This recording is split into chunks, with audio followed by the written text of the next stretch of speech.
But talking about Rohit Sharma form గురించి మాట్లాడుతున్నాం. As a కెప్టెన్గా తను ఎంత ఫినామినలో మన అందరికీ తెలుసు Rohit Sharma. But as a బ్యాట్స్మెన్గా కూడా రీసెంట్గా జరిగినటువంటి ఫ్రాంచైజీ లీగ్లో he was more focusing on strike rate మీద ఎక్కువ ఫోకస్ చేస్తున్నాడు.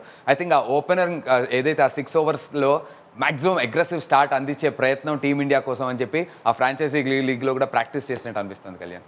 మీరు క్లియర్గా ఫ్రాంచైజీ లీగ్ ఏదైతే జరుగుతుందో ఆ ఫ్రాంచైజీ లీగ్లో కనుక చూసినట్టయితే మారిపోయింది. స్ట్రైక్ రేట్స్ చాలా క్లియర్గా ఎవిడెంట్గా మొత్తం ప్లేయర్స్ అందరూ కూడా they are playing very fast. అంతకుముందు 140, 150 స్ట్రైక్ రేట్ అంటే అబ్బో అనిపించేది. ఇప్పుడు ఆల్మోస్ట్ 170, 180, 200 స్ట్రైక్ రేట్తో ఆడుతున్నారు. Especially in power play. Power play is something where you can use maximum. So ఓపెనర్స్గా వచ్చినప్పుడు వాళ్ళ డ్యూటీ ఏంటి అని అంటే చూసి ఆడదాం, టైం తీసుకుని ఆడదాం అనేది. లాస్ట్ టైం ఇండియన్ టీం చేసిన మిస్టేక్ ఏంటంటే last time KL Rahul, Virat Kohli, KL Rahul, Rohit Sharma ఇద్దరు నుంచి కావాల్సినంత ఫ్లయింగ్ స్టార్ట్ రావలేదు. కరెక్ట్. కేఎల్ కాస్త ఎక్కువ స్టడీగా ఆడటం అలాంటివి చేసేపాటికి రోహిత్ పైన ప్రెషర్ పడి రోహిత్ షాట్స్కి వెళ్ళి అవుట్ అవటం చూసాం 2022 వరల్డ్ కప్లో. బట్ ఇప్పుడు మాత్రం ట్రెండ్ మారిపోయింది. అగ్రెసివ్ బ్యాటింగ్ చూస్తున్నాం. ఆ స్ట్రైక్ రేట్ చూస్తే అరౌండ్ 170, 200కి వెళ్ళిపోయింది. పవర్ ప్లేలో 6 overs 70 runs, 80 runs ఆ టార్గెట్ పెట్టుకుని బ్యాటింగ్ చేస్తున్నారు. No problem if you lose 2 wickets also. So కావాల్సిన స్టార్ట్ అది.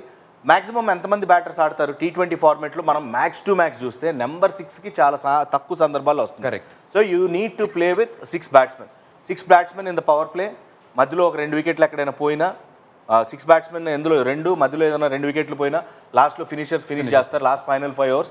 This is how the trend is going on. I think ఇదే ఫోకస్ చేస్తారు టీమిండియా అని కూడా అనిపిస్తుంది. నాకు తెలిసి openers Rohit Sharma and whoever comes with Rohit Sharma డెఫినెట్గా they will plan like this అనిపిస్తుంది.